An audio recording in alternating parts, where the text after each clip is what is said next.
Hello students, आप सबका अपने यूट्यूब चैनल सबकी पाठशाला पे स्वागत है। और आज हम ज्योग्राफी का क्लास 9 का एक नया चैप्टर जलवायु यानी क्लाइमेट स्टार्ट करने वाले हैं। इस चैप्टर की खासियत ये है कि ये चैप्टर सबको बहुत मुश्किल लगता है, ठीक है। तो आज हम इसको सिंपल से सिंपल लैंग्वेज में इस चैप्टर को समझने की कोशिश करेंगे पूरी, ठीक है। इसी में आपको नोट्स, फ्लो चार्ट्स जो भी मतलब इम्पोर्टेंट है सारा कुछ इसके अंदर इंक्लूडेड है, ठीक है। तो सबसे पहला टर्म जो हमें समझना है मौसम, जिसका इस्तेमाल हम आए दिन करते रहते हैं, लेकिन इसका जो एग्जैक्ट मीनिंग है वो आज हम समझेंगे। मौसम एक विशेष समय में एक क्षेत्र के वायुमंडल की अवस्था को बताता है। इसका मतलब क्या है कि किसी समय में किसी स्थान पर किस तरह का वायुमंडलीय अवस्था है वो हम उसको मौसम कहते हैं। जैसे अगर मान लो मॉर्निंग में आप देखते हो ठंडा मौसम होता है, ठीक है। दोपहर में आते आते आप देख सकते हो कि गर्मी कितनी ज़्यादा बढ़ जाती है, तो हम बोलते हैं कि आज का मौसम बहुत गर्म है, ठीक है। या फिर जिस दिन ठंडी हवा चलती है तो हम बोलते हैं कि आज का मौसम बहुत ठंडा है, बहुत अच्छा मतलब है, आज का मौसम सुहावना है, ठीक है। या जिस दिन बहुत ज़्यादा ठंड होती है तो हम कहते हैं कि आज का मौसम बहुत ठंडा है, ठीक है। जिस दिन बहुत ज़्यादा हवा चलती है उस दिन हम क्या बोलते हैं कि आज बहुत हवाएं चल रही है, तो आज का जो मौसम है वो कैसा है, हवादार है, ठीक है। इस तरीके से मौसम क्या है, प्रति घंटे जो चेंज हो रहा है वायुमंडल में उसी को हम क्या बोलते हैं, मौसम, ठीक है। अब अगर हम मौसम के प्रभाव की बात करें तो मौसम का प्रभाव प्रत्यक्ष रूप से हमारे ऊपर पड़ता है, ठीक है। जैसे कि हमारा जो खान पान है, जो हम भोजन खाते हैं, वो डिपेंड करता है मौसम के ऊपर। जैसे कि आप देख सकते हो कि आजकल ठंडी का मौसम चल रहा है, ठीक है। तो ठंडी में हम क्या चीज़ करते हैं, गरम गरम खाते हैं, मतलब गरम गरम खाना हमें बहुत पसंद है, गरम कपड़े पहनते हैं हम, ठीक है। इसके अलावा जैसे मूँगफली हो गया, गुड़ हो गया, ये सब चीज़ें हम ज़्यादा खाते हैं। तो ऑब्वियस सी बात है मौसम का हमारे पर प्रत्यक्ष रूप से प्रभाव पड़ता है। इसके अलावा हमारे कपड़े भी मौसम पर डिपेंड करते हैं। हमारा जो दिनचर्या, जो रूटीन है, वो भी मौसम के ऊपर ही निर्भर करता है, ठीक है। जैसे कि आप देख सकते हो कि ठंड में मतलब ठंड की वजह से नींद भी बहुत ज़्यादा आती है, तो ये हमारा जो रूटीन है वो चेंज हो जाता है, ठीक है। इसके अलावा यदि हम क्लाइमेट की बात करें तो एक विशाल क्षेत्र में लंबे समय अवधि जैसे 30 वर्ष से अधिक में मौसम की जो अवस्थाएं होती है तथा विविधताएं होती है उसी को हम जलवायु कहते हैं, ठीक है। यानी कोई एक स्थान है, उस पर हमने देखा, एक साल हमने ऑब्जर्व करा कि कितने महीने सर्दी हो रहा है, कितने महीने गर्मी हो रही है, कितने टाइम बरसात हो रही है, ठीक है। और वही पैटर्न अगर लंबे समय तक उस स्थान पे चल रहा है, ठीक है, तो उस स्थान का जो जलवायु है वो हमने देख लिया कि किस तरह का जलवायु जो है वहाँ पर है। जैसे मान लो कोई एक क्षेत्र है जहाँ पर ठंड बहुत ज़्यादा पड़ती है, ठीक है। मान लो वहाँ पे 12 महीने में से 7-8 महीने ठंडी रहती है, तो हम क्या कहते हैं, वहाँ की जो जलवायु है कैसी है, ठंडी है, ठीक है। लेकिन अगर मान लो कोई भी स्थान है जहाँ पर हम देखते हैं कि 7-8 महीने लगभग जो है मौसम वो गर्म बना हुआ है, तो हम क्या बोलते हैं, वहाँ की जो जलवायु वो कैसी, गर्म जलवायु है, ठीक है। इसके अलावा यदि हम भारत की जलवायु की बात करें तो भारत की जो जलवायु है वो मानसूनी जलवायु है, यानी कि मौसमी। क्योंकि हम देखते हैं कि हमारे यहाँ पे ना तो ठंड ज़्यादा बनी रहती है, ना ही गर्मी ज़्यादा बनी रहती है। हम एक और पैटर्न जो हमने देखा है, कुछ महीने सर्दी, कुछ महीने बरसात और कुछ महीने जो है वो गर्मी बनी रहती है। तो इसलिए भारत की जो जलवायु है कैसी है, मानसूनी है, यानी कि मौसमी है, मौसम है इसमें अलग अलग प्रकार के, ठीक है।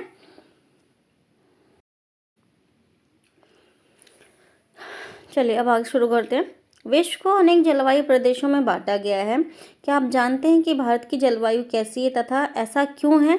इस संबंध में हम इस अध्याय में पढ़ने वाले हैं, ठीक है। यानी कि जो भारत की जो जलवायु है वो मौसमी जलवायु है, और क्यों है ये सब हम इस चैप्टर में पढ़ने वाले हैं। मानसून शब्द की उत्पत्ति जो है वो अरबी शब्द मौसम से हुई है, जिसका शाब्दिक अर्थ है मौसम, ठीक है। तो ये भी आपको एज अ नॉलेज आपको पता होनी चाहिए, ठीक है, कि जो अरबी भाषा का शब्द है मानसून, उसका जो मतलब है वो क्या है, मौसम है, यानी मौसम है, ठीक है। मानसून का अर्थ है एक वर्ष के दौरान वायु की दिशा में ऋतु के अनुसार परिवर्तन, ठीक है। यानी कि एक वर्ष के दौरान जो वायु की जो दिशा है जब वो बदलती है मौसम के अनुसार, उसी को हम क्या बोलते हैं, मानसून बोलते हैं, ठीक है। भारत की जलवायु को मानसूनी जलवायु कहा जाता है। एशिया में इस प्रकार की जलवायु मुख्यतः दक्षिण तथा दक्षिण पूर्व में पाई जाती है। सामान्य प्रतिरूप में लगभग एकरूपता होते हुए भी देश की जलवायु अवस्थाओं में स्पष्ट प्रादेशिक विभिन्नताएं हैं। आइए हम दो महत्वपूर्ण तत्व तापमान और वर्षण को लेकर के देखें कि एक स्थान से दूसरे स्थान पर, एक मौसम से दूसरे मौसम में इनमें किस प्रकार की भिन्नताएं जो है वो पाई जाती है। ठीक है, तो यहाँ से दो चीज़ें क्लियर हो गई हैं कि जो भारत की जलवायु है वो मौसमी जलवायु है और ऐसा एशिया में सामान्य रूप से पाया जाता है। अगर हम एशिया महाद्वीप की बात करें तो एशिया महाद्वीप के जो दक्षिण वाला हिस्सा है नीचे वाला और जो दक्षिण पूर्व वाला हिस्सा है यहाँ पर लगभग जो है वो मानसूनी जलवायु ही पाई जाती है। ठीक है, इसके अलावा भी हम देख सकते हैं कि भारत एक बहुत बड़ा देश है। ठीक है, इसमें भी अगर हम मानसूनी जलवायु की हम बात करें तो पूरे भारत में फिर भी हम देखते हैं कि अलग अलग प्रकार का जो मौसम है वो हम देख सकते हैं। जैसे आप राजस्थान में देख सकते हो कितनी गर्मी पड़ती है। ठीक है, इसके अलावा पहाड़ी क्षेत्र जम्मू कश्मीर उत्तराखंड हिमाचल इन सब में बहुत ठंडा मौसम रहता है। ठीक है, लेकिन इसके अलावा अगर हम तटीय क्षेत्र की बात करें जो समुद्र तट के किनारे हैं उन स्थानों पर सर्दी और गर्मी बराबर बना रहता है, मतलब ना वहाँ ठंड होती है ना वहाँ ज़्यादा गर्मी होती है, मौसम सामान्य बना रहता है। ठीक है, तो ऐसा क्यों होता है ये हम इस चैप्टर में पढ़ने वाले हैं।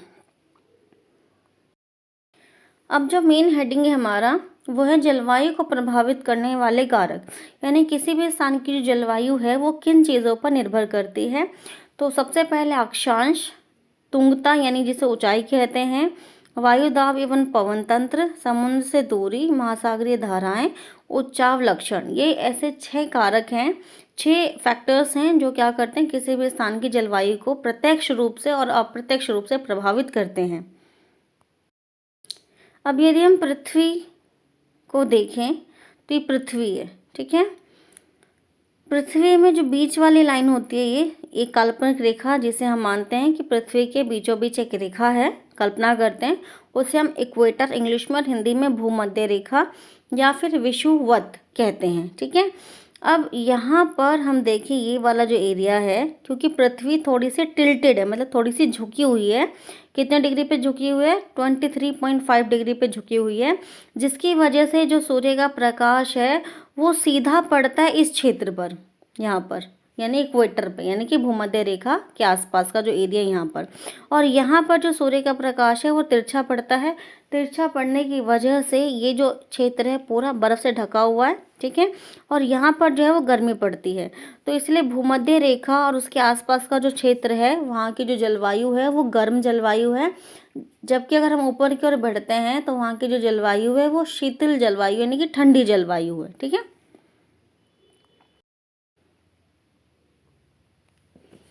तो पहला पॉइंट है हमारा, जैसे मैंने आपको डायग्राम में समझाया है पिक्चर में, अक्षांश।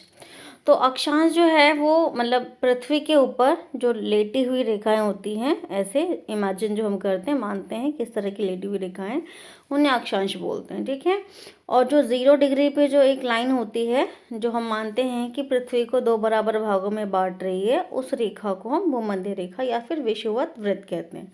ठीक है,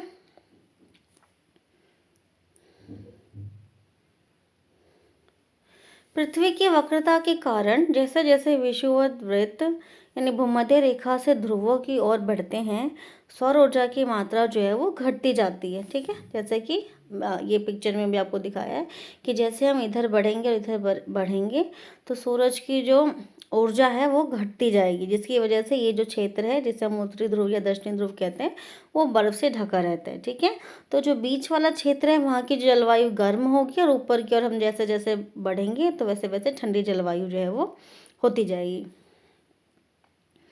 तो यहाँ पे लिखा हुआ भी है पॉइंट कि जितना विषुवत रेखा से ऊपर जाएं उतनी ही ठंडी जलवायु जो है वो होगी। ठीक है, अब अगर हम सेकंड पॉइंट की बात करें तो जो है तुंगता, जिसे हम ऊंचाई कहते हैं, क्योंकि ऊंचाई बढ़ने के साथ ही वायुमंडल की जो सघनता है और तापमान है घटता है, इसलिए जितना हम ऊंचाई की ओर जाएंगे उतनी ठंडी जलवायु होगी। ठीक है, कि जैसे जैसे जैसे आप पहाड़ इमेजिन कर सकते हो। ठीक है, तो जैसे हम ऊपर की ओर बढ़ते हैं तो वायु जो दाब है, वायु दाब वो घटता जाता है। ठीक है, जिसकी वजह से हम ऊपर की ओर जितना ऊपर की ओर बढ़ेंगे उतना ज़्यादा तापमान जो है वो कम होगा, और तापमान कम होने की वजह से वहाँ की जो जलवायु होगी वो ठंडी जलवायु होगी। ठीक है, तो हम देख सकते हैं कि जो पर्वत होते हैं, पहाड़, उन पर बर्फ़ जमा रहता है ऊंचाई पर। ठीक है, इसी तरह से हम देख सकते हैं कि अगर कोई भी स्थान मान लो ऊंचाई पर है तो वहाँ की जलवायु ठंडी होगी, अगर कोई भी स्थान मान लो नीचे है मैदानी क्षेत्र में है तो वहाँ की जो जलवायु होगी वो विषम जलवायु होगी।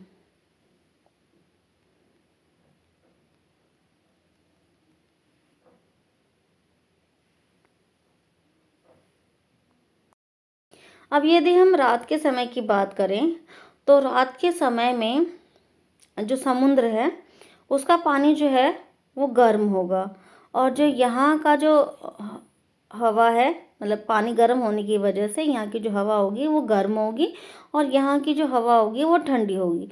अब यहाँ की हवा क्योंकि गर्म है तो गर्म होने की वजह से वो ऊपर की ओर उठेगी, और जो स्थल है वहाँ की जो हवाएं हैं वो समुद्र की ओर बहने लग जाएंगी। ठीक है, तो इन्हें दिन के समय जो हवाएं हैं वो समुद्र से स्थल की ओर बहती हैं, जबकि रात के समय जो हवाएं हैं वो स्थल से समुद्र की ओर बहती हैं। ये हवा का बहाव होता है। ठीक है, और यहाँ से हमें एक बात याद रखना है कि जो हवा है गर्म होने के बाद वो हल्की हो जाती है और वो निम्न दाब उत्पन्न करती है, और जो ठंडी हवा होती है वो उच्च दाब उत्पन्न करती है, और जो हवा का बहाव होता है वो हमेशा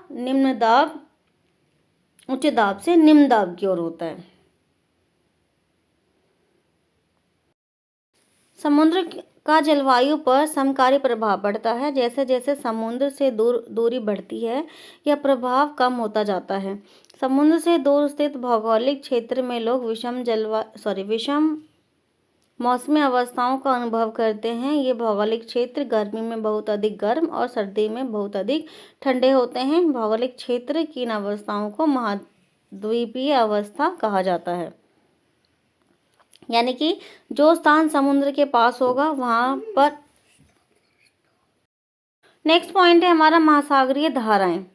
महासागरीय धाराएं समुद्र से तट की ओर चलने वाली हवाओं को प्रभावित करती है। महासागरीय जो धाराएं होती हैं, इन जो समुद्र की जो लहरें होती हैं वो जलवायु को प्रभावित करती हैं। अब किस प्रकार से प्रभावित करती है हम देखते हैं। इस प्रकार से हम देख सकते हैं, अगर कोई भी तट है मान लो, ठीक है, ये तट है मान लो, यहाँ से अगर गर्म धाराएं अगर आएंगी तो यहाँ की जो जलवायु है वो गर्म हो जाएगी। ठीक है, अगर ठंडी आएगी तो वहाँ की जो जलवायु है वो ठंडी हो जाएगी। और जो नेक्स्ट टॉपिक हमें समझना है वो समझना है पवन तंत्र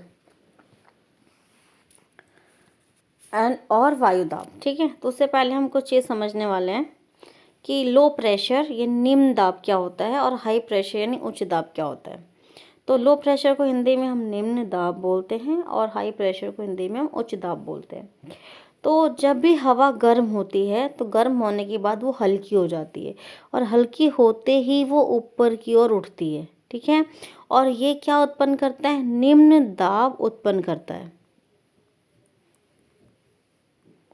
ठीक है, और जब भी हवा जो है वो ठंडी होगी तो वो भारी होगी, और भारी होने की वजह से वो उच्च दाब उत्पन्न करेगी। ठीक है, तो अब हवा का जो बहाव होता है वो हमेशा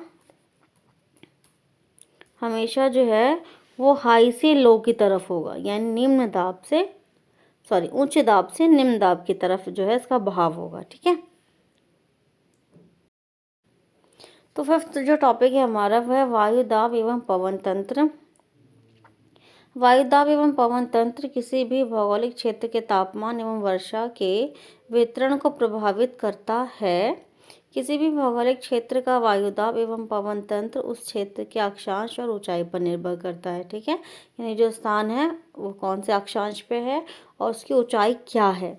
इसके अलावा ऊंचाई बढ़ने के साथ ही वायुदाब जो है वो घटता है, यानी कि जैसे हम ऊपर की ओर बढ़ेंगे तो वायुदाब जो है वो बढ़ने लगेगा।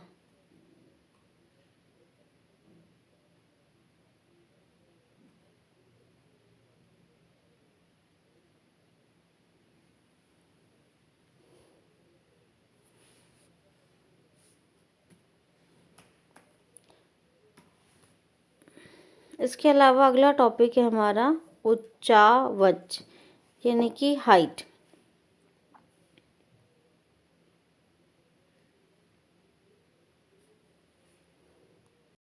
अब उच्चाव समझने से पहले हम ये डायग्राम देखते हैं। देखो ये पहाड़ है, ठीक है, अब ये क्या है, अवरोध का काम करता है। जैसे मान लो यहाँ की जो हवा है ये बह रही है, ठीक है, तो ये इस पहाड़ की वजह से ये इस तरफ नहीं जा पा रही है, ठीक है।